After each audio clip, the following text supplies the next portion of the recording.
الله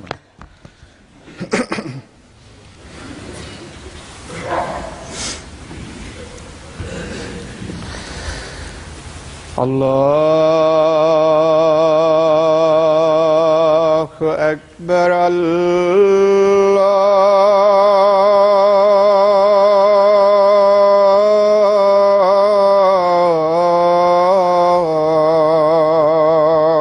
أكبر. الله أكبر.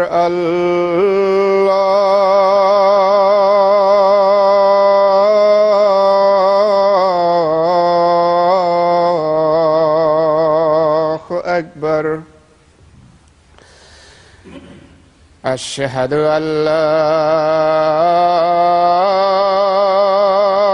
إله إلا الله. أشهد أن لا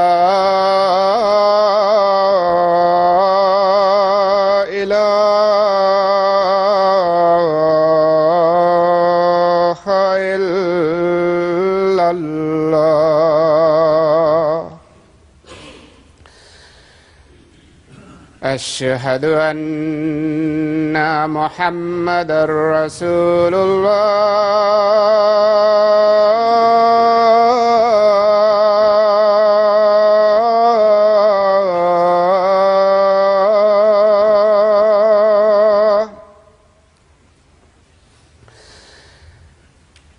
أشهد أن محمدًا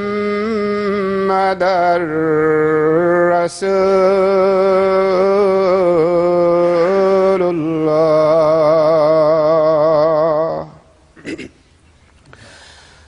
حي على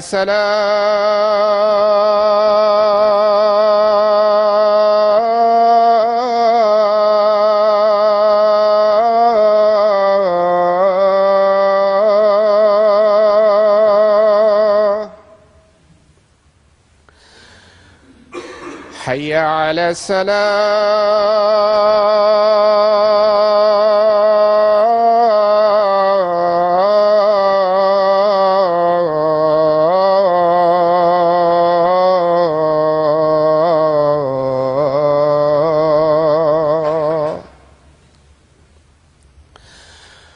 حي على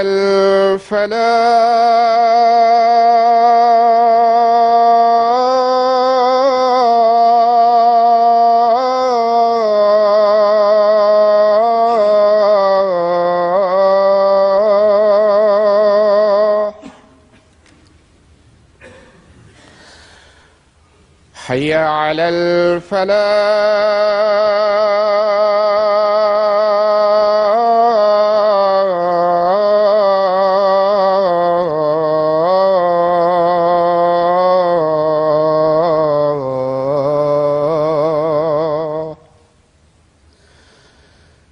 الله أكبر.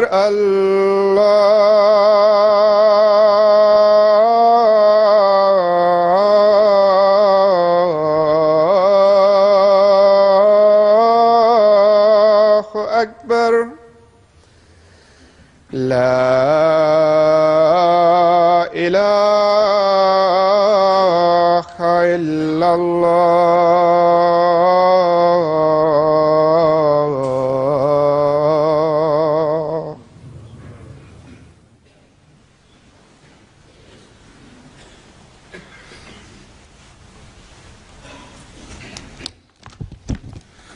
السلام عليكم ورحمة الله.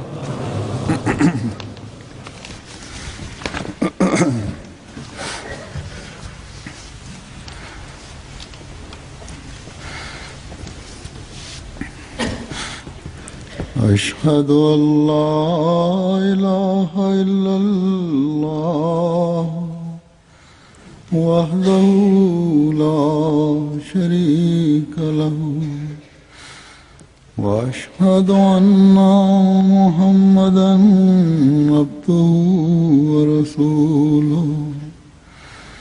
أما بعد فأعوذ بالله من الشيطان الرجيم بسم الله الرحمن الرحيم الحمد لله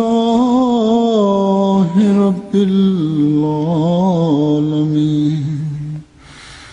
الرحمن الرحيم مالك يوم الدين إياك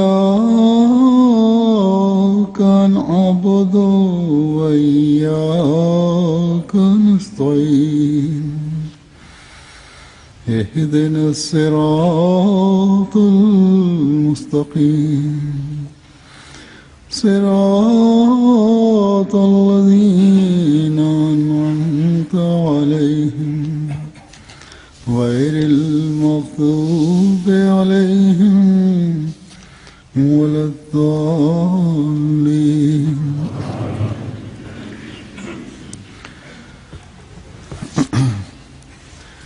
گزشتہ خطبے میں نے سورہ فاتحہ کی آیت ایاک نعبد و ایاک نستعین کی حضرت مسیح موعود علیہ الصلوۃ والسلام کی تفسیر کے حوالے سے وضاحت کی تھی.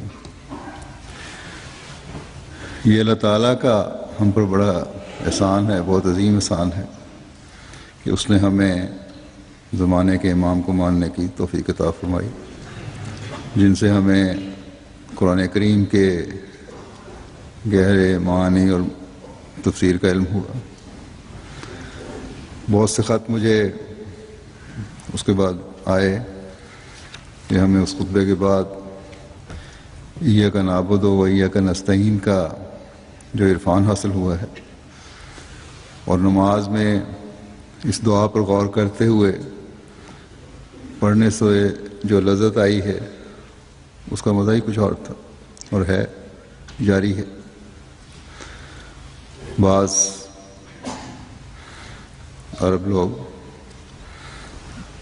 عربی بولنے والے، انہوں نے لکھا کہ حضرت مسیح موعود علیہ الصلوۃ والسلام کی کتاب کرامات الصادقین ہم نے پہلے ہی پڑھی ہوئی تھی، لیکن جو سن کر عرفان حاصل ہوا ہے اس کے بعد حوالے خطبے میں لگتا تھا کہ یہ پہلے نہیں پڑھا گیا. یقیناً حضرت مسیح موعود علیہ الصلوۃ والسلام کا کلام ایسا ہے جس کی جگالی کرتے رہنا چاہیے. بار بار جو سامنے آتا ہے تو نئے باب کھلتے ہیں، نئے اسرار و رموز کا پتہ چلتا ہے. رمضان میں ویسے بھی دعاؤں کی طرف توجہ ہوتی ہے، اس لیے دعا کا مضمون جو ہے وہ دل کو جا کر لگتا ہے. یہ دعاؤں کا مضمون اور آپ کی تفسیر آج بھی جاری رہے گی. گزشتہ خطبے میں نے ایک اقتباس پڑھا تھا جس میں حضرت مسیح موعود علیہ الصلوۃ والسلام نے فرمایا تھا، اس کو خلاصہ میں بیان کروں گا کہ ایاک نعبد میں خالص ہو کر اللہ کا عبد بننے کی طرف توجہ دلائی گئی ہے، اور ایاک نستعین میں عبودیت کے لیے قوت، ثابت قدمی، استقامت اور مستقل مزاجی کی طلب دعا کی گئی ہے، کیونکہ قوت اور ثبات قدمی بھی خدا تعالیٰ کی طرف سے ملتی ہے. اگر قوت اور ثبات